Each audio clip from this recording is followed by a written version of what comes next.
Hello les amis du défi.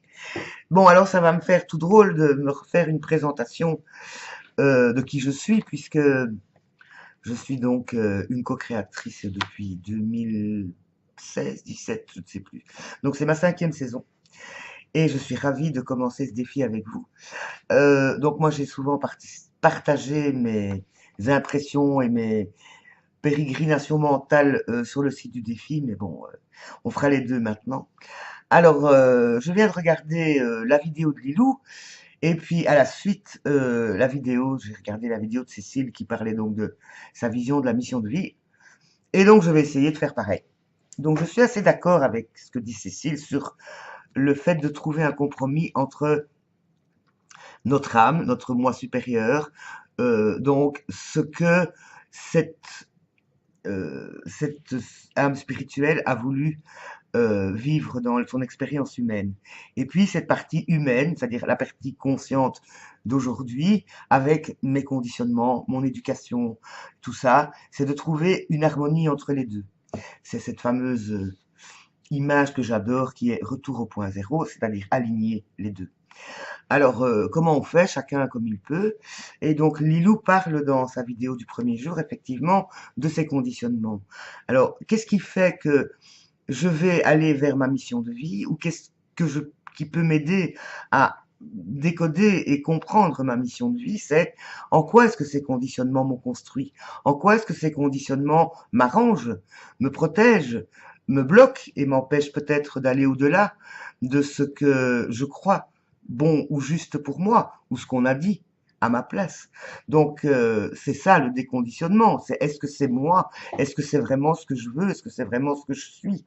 Bon, j'ai déjà fait des parcours par rapport à tout ça plusieurs fois. Donc, comme j'ai quand même quelques heures de vol, n'est-ce pas? J'ai aujourd'hui 60 et des poussières. Et donc, le regard que j'ai sur moi n'a rien à voir avec celui que j'avais même il y a 10 ans. Et donc, chaque fois, on se transforme. Et je pense que ma mission de vie, je m'en approche de plus en plus parce que en éliminant tous les conditionnements et toutes les croyances, je veux dire les fausses croyances de qui suis-je ou comment les autres me définissent, font qu'aujourd'hui, il y a une forme de dépouillement de tout ce qui est superflu dans le sens du conditionnement. On n'a jamais fini hein, de nettoyer tout ça, mais c'est progressif.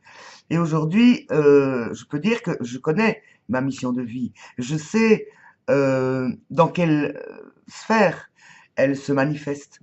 Pour moi, la mission de vie, c'est quelque chose de récurrent. C'est-à-dire que, quel que soit notre parcours au fil du temps, et quand je me retourne aujourd'hui, c'est ce que je constate, c'est que il y a toujours quelque chose qui ramène à quelque chose de profond, qui nous rend joyeux, heureux, content, quand on est occupé à faire quelque chose qui correspond à cette mission de vie. Évidemment, ça peut être une passion, une vocation, mais est-ce que moi, ma vocation, c'est d'aider les autres?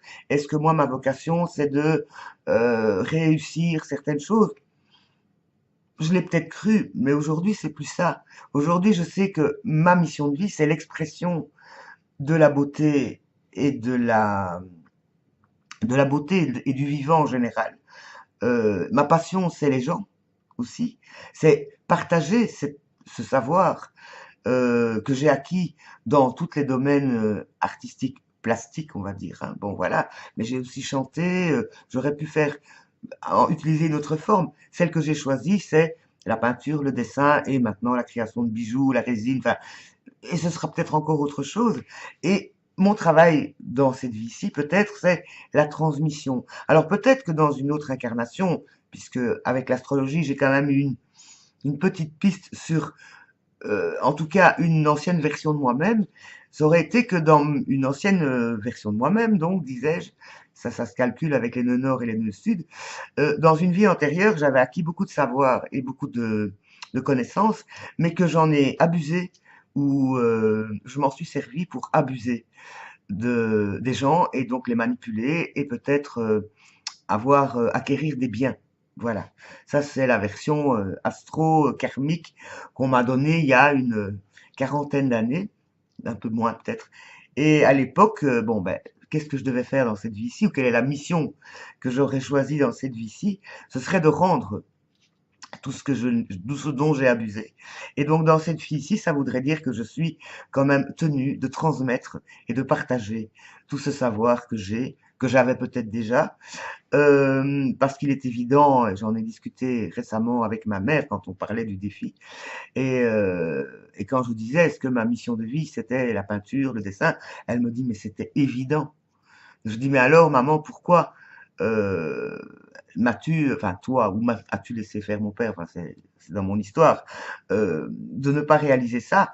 D'abord, elle me disait qu'elle n'avait pas le pouvoir à l'époque de décider toute seule, et aussi parce que, en tant que parent, ben, la vie artistique, c'est pas quelque chose de sécurisant, et que le souhait de beaucoup de parents, en tout cas à cette époque-là, avec la vision d'il y a une soixantaine d'années, n'est-ce pas, c'était surtout faire en sorte que la vie soit économiquement rassurante et que les choses se passent le plus simplement et le plus sereinement possible, alors que la sérénité ne vient pas forcément de la sécurité matérielle, et même peut-être c'est très ennuyeux parce que j'ai passé ma vie à changer et encore changer, mais en revenant toujours à l'essentiel de mon âme, c'est-à-dire la création.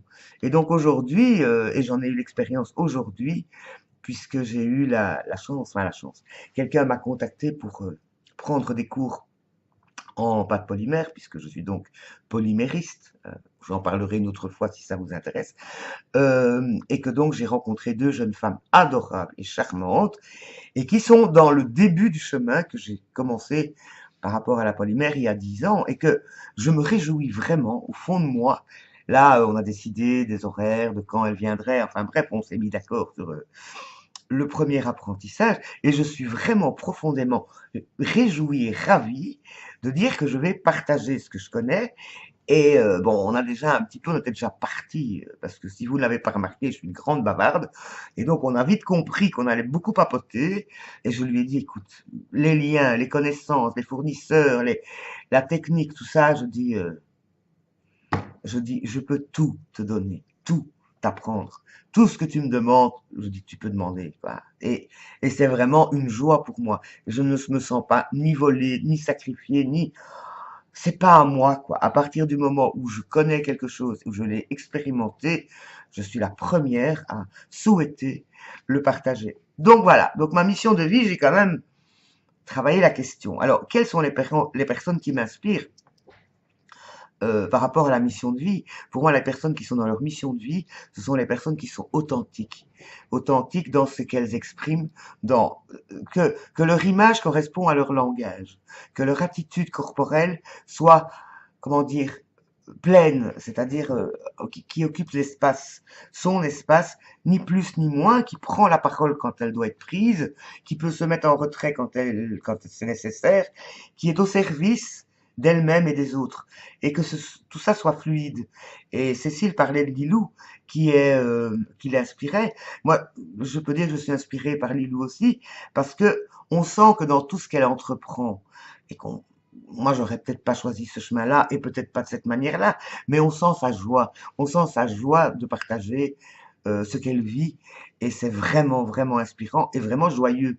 Et moi, mon objectif, au-delà de la mission de vie, c'est préserver la joie, quoi qu'il arrive. Et c'est pas tous les jours évident. C'est vrai qu'il y a des moments où on a un coup de blues, mais avec le temps, on finit par connaître les petits outils, les petits chemins qui nous font du bien. Et la mission de vie, je trouve que les petites choses qui nous font du bien font partie intégrante de notre mission de vie.